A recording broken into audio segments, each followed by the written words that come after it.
to start by acknowledging that we are meeting on traditional lands of the Saugeen Ojibwe Nation. And we'd like to thank the Chippewas of Nawash and Cedar First Nation and the Saugeen First Nation for their leadership and stewardship of the lands and waters that are all around us. We'd like to extend some other thanks. We'd like to thank Pat and Ron for atmosphere and beautiful tunes, beautiful energy for anything.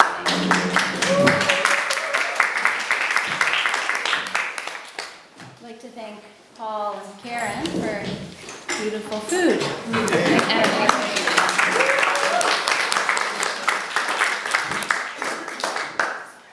And we'd like to thank Barry and the Grey Bruce Sustainability Network, who have some funding to host coffee houses without coffee this evening.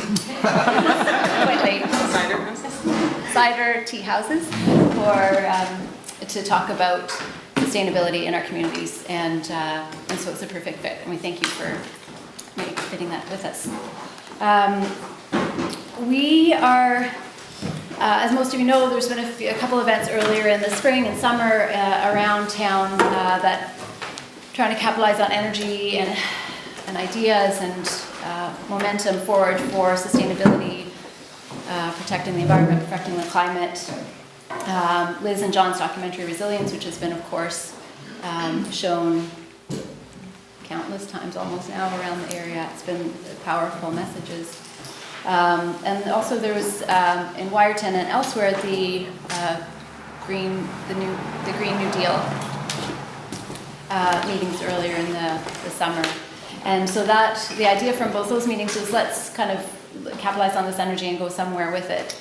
And then the where with it is the kind of big question mark, and what to do, where to go. There's lots of great ideas and lots of energy, but how not to reinvent the wheel. And so through lots of conversations over the summer, we thought, well, why don't we have as a starting point a bit of a look at the lay of the land and there's lots of wonderful things already happening in the area, what's already being organized, what's happening, and use that for context going forward. So that's roughly the agenda of the evening. Is initially a couple of talks, Barry and Victoria, about what's happening locally. Lee was going to present the conclusions that had come out of the Green New Deal Canada.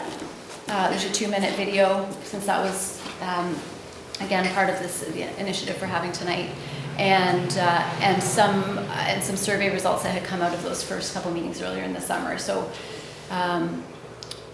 that's, and then we'll have some time to then, with that background, to try to decide where to go forward. The Grey Bruce Sustainability Network, which is part of the reason I'm here tonight, was founded about 10 years ago. Actually, Victoria Serta was one of the founding board members. After some evolution through groups like actually the Grey Bruce Environment Network, which was another sort of attempt to link people around Grey Bruce projects that are going on in different communities.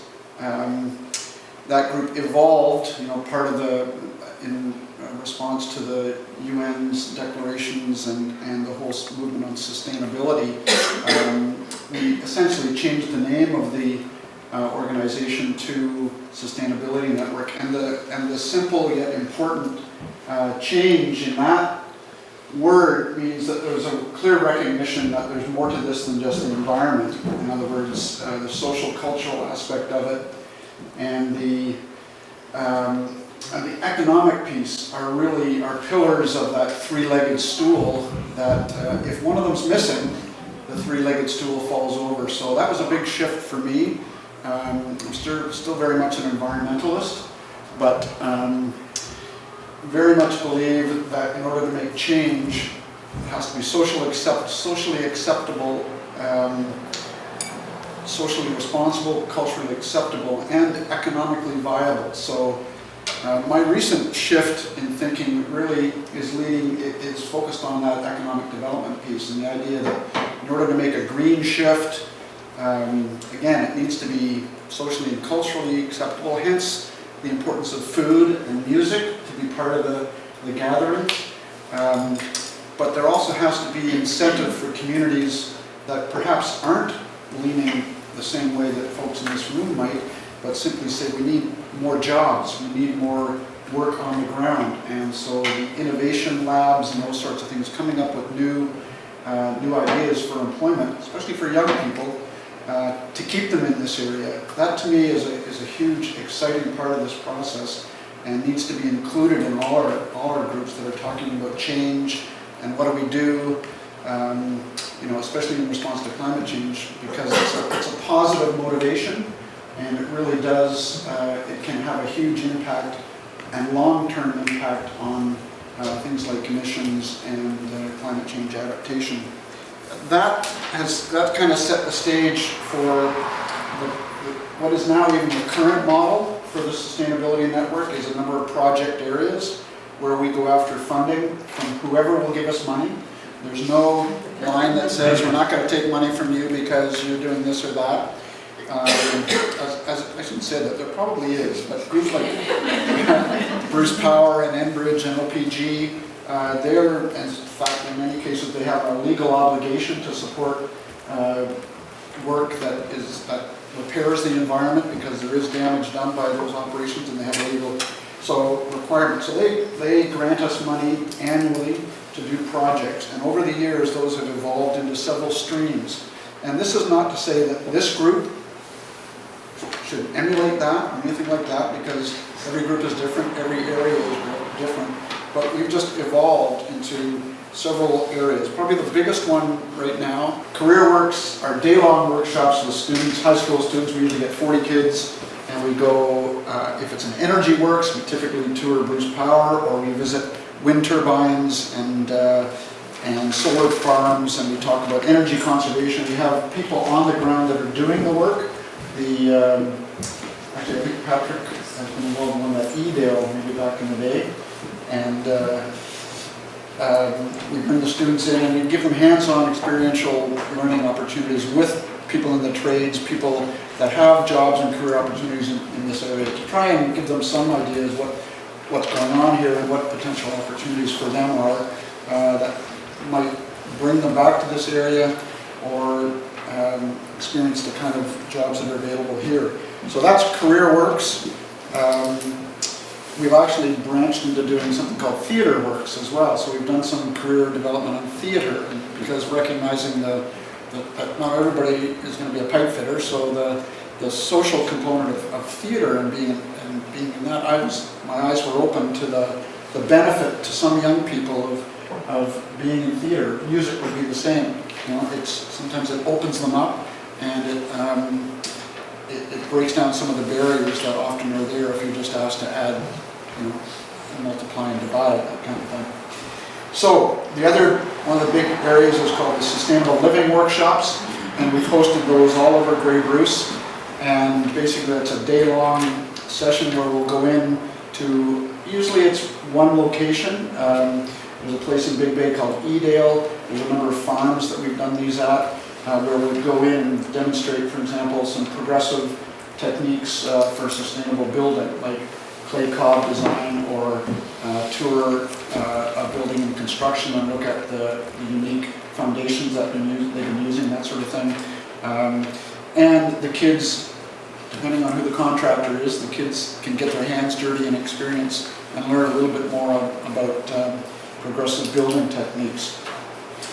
The other area is called Sustainable Conversations, and this would be in that category. So we'll host different meetings in partnerships with other groups that are designed to bring people together, and typically it's with food and with some beverages to lighten the load a little bit.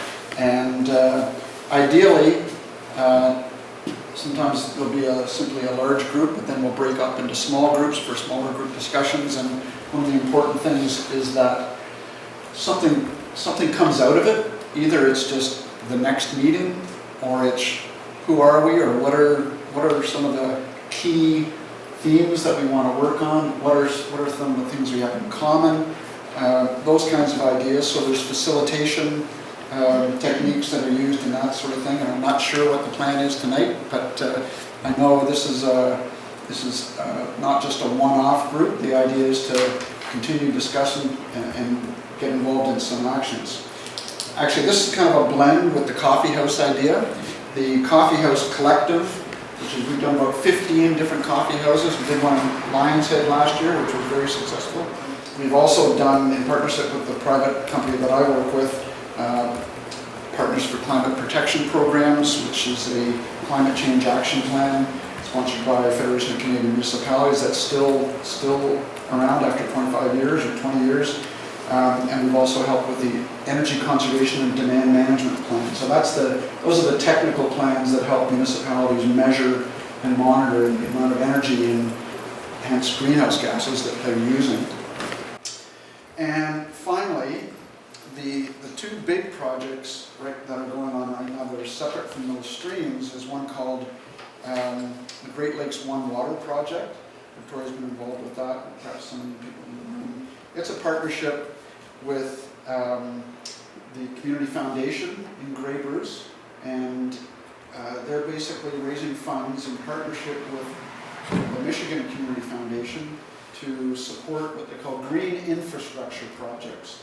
And basically that's converting what you might see as gray pavement and gray roads and solid impermeable sun attracting surfaces out there to green surfaces that are permeable and absorb carbon dioxide and give off oxygen and breathe and plants and that sort of thing. So there's a whole possibility of shoreline projects or even our downtown projects, if there's a site that we could partner with your communities and the community foundations and the local municipalities to literally do some of these projects on the ground. Things like rain gardens, green roofs are another big one.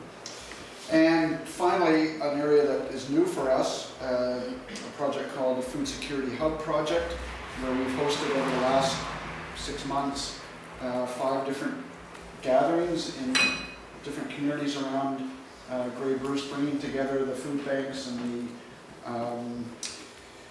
the community kitchens and the churches and everybody in the community that's involved with food security. And it's a new area for me personally, but it's what we're obviously realizing, that if you're insecure not only about your food supply but about your income, you're not going to spend much time thinking about climate change. You're not going to really be able to. So that goes back to the economic floor that anybody needs to have in order to consider thinking more about things bigger than their own needs and supplies. So this is the Climate Action Team. And I think that's probably the reason you're here, because you were at the film and you got together and said you're going to meet up afterwards. Is that the deal? Half of us, yeah, half of us. Half of us, okay. Who has seen the Resilience film? Yeah, so our involvement with that, we, as the Sustainability Network, we supported the development of the film and we're partnering on the production and some of the first meetings we hosted in terms of facilitating. So 500 people showed up at the Owen Sound showing of the Resilience film, and a week and a half later, 100 people showed up at the Harmony Center, so a meeting after saying, what can we do? And a couple of weeks later, the follow-up meeting, there were 25 people. So there was a huge outpouring initially to the film, and partly because it's attractive. Let's go watch a film, okay. But that nagging question, okay, what do we do? And don't fly, give up red meat. There's all kinds of things on the table. But as a community, as a municipality, there's a lot of process to go through to get some of this stuff moving ahead. So that group in Owen Sound is carrying on, and there's a core group that's kind of stuck in through all the what I would call awkwardness of trying to form a group, and that's many people I'm sure have been through that, when you go from simply a casual meeting to then a smaller meeting where there's dominant egos and there's men and women and there's uncomfortableness and there's some people that talk too much and some people that don't talk enough. So there's a whole process that a number of people have come forward suggested really good ways of facilitating meetings, everything from Robert's Rules of Order to consent and consensus-based processes. So really a good learning opportunity for me. And I think I'll just leave it at that because there will be other chances to talk about that process that I think you're going to go through. The one thing that is the supporting reason for us as a network, sustainability network, to go formal, so to speak, to become a not-for-profit corporation registered in Ontario, is to get money. Because I do believe that it takes money on the ground to get projects done. It takes money on the ground to encourage young people to get involved. It takes money to hire young people. We've had a number of staff over the years doing different projects, and we need to blend that idea of economic development with environmental benefits over the years and climate action, because otherwise politics is not going to work. Owen Sound's a classic example of a municipality that does not make the connection, at least at the political level. Anybody here?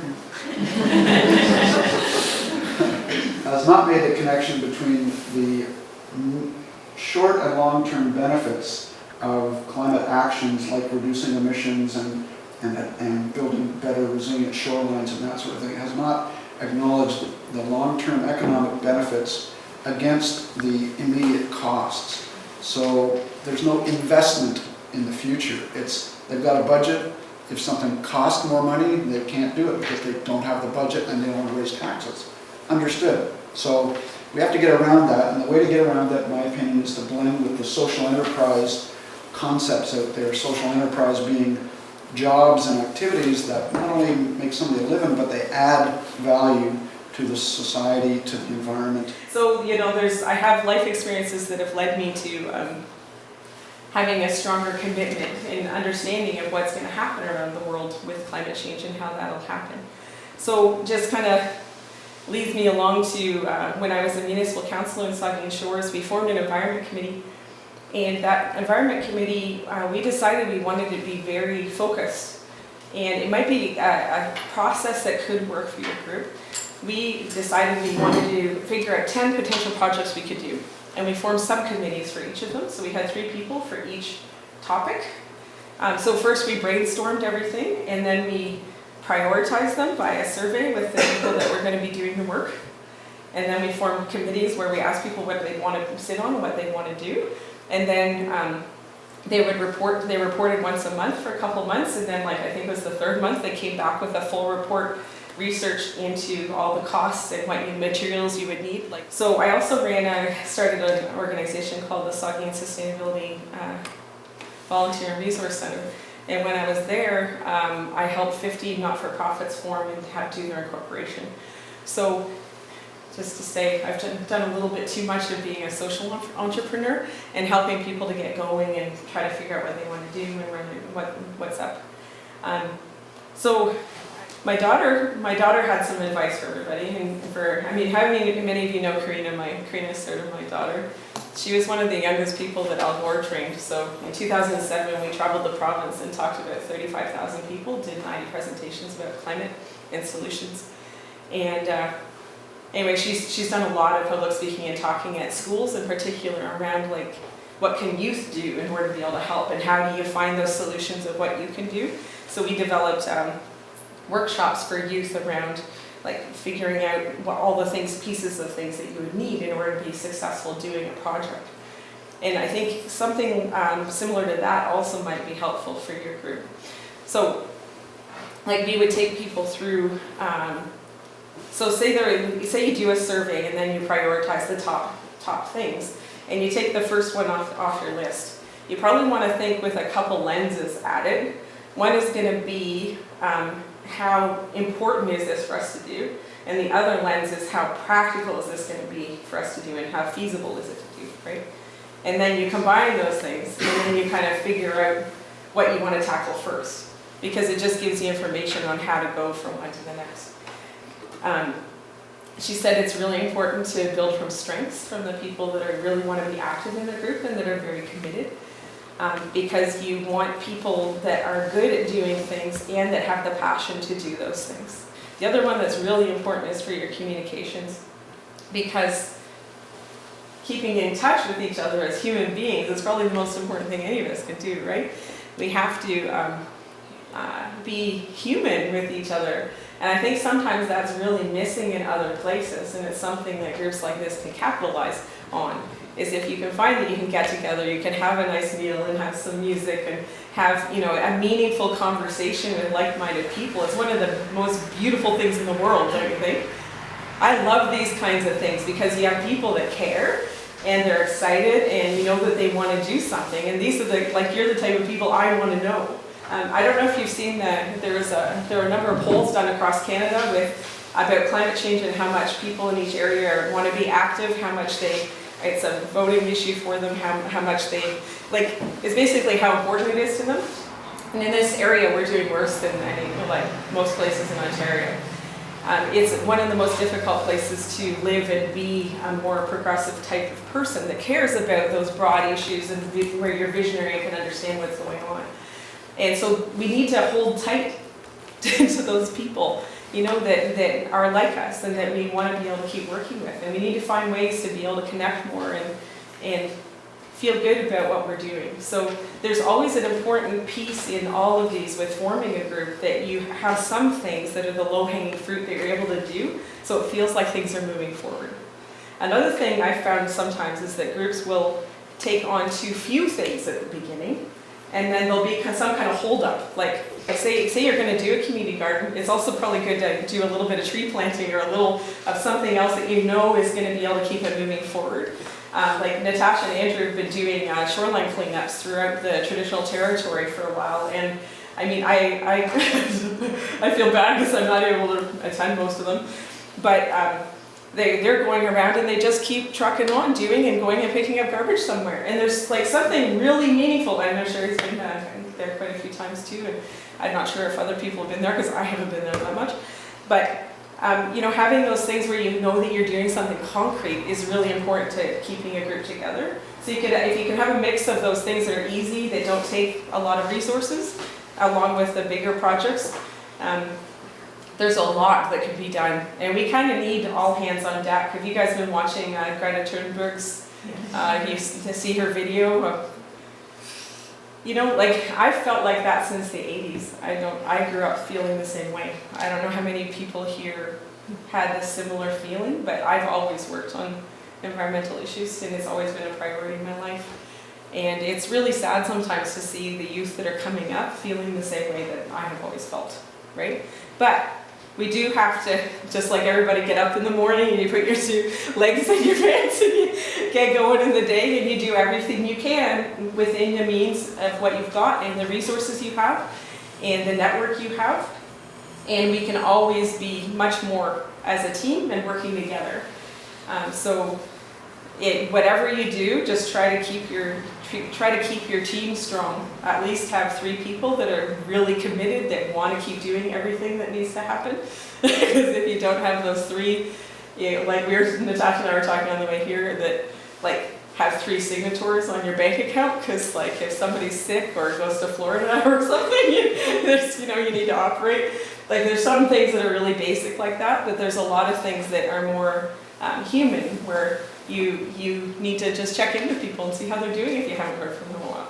So there's always these different levels of where you can go and how formal you can be. But if you do want to be more formal, you have to have the skill set with the people to be able to do it right.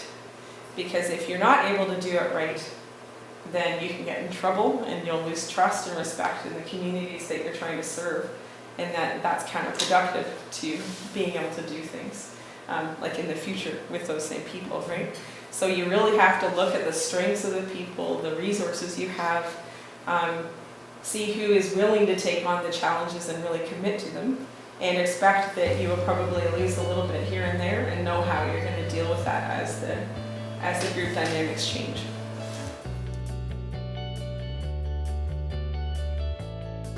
Now, after those 2 events, we did a survey. The first part of it asked our interests. It says, please rank these local environmental issues. in order of the most important to least important to you personally. It wasn't really a clear, obvious one issue that the people responding, but consumerism, waste and recycling, and food and agriculture seem to resonate most with our big group of people there. One good general comment that was made, I wonder if we should start with issues that are relevant for our area, issues that can have meaningful impact. That's low-hanging fruit, sort of what Victoria alluded to, as through the lens of what's important versus what's practical versus what's important. One person wrote in that local poverty should also be a concern.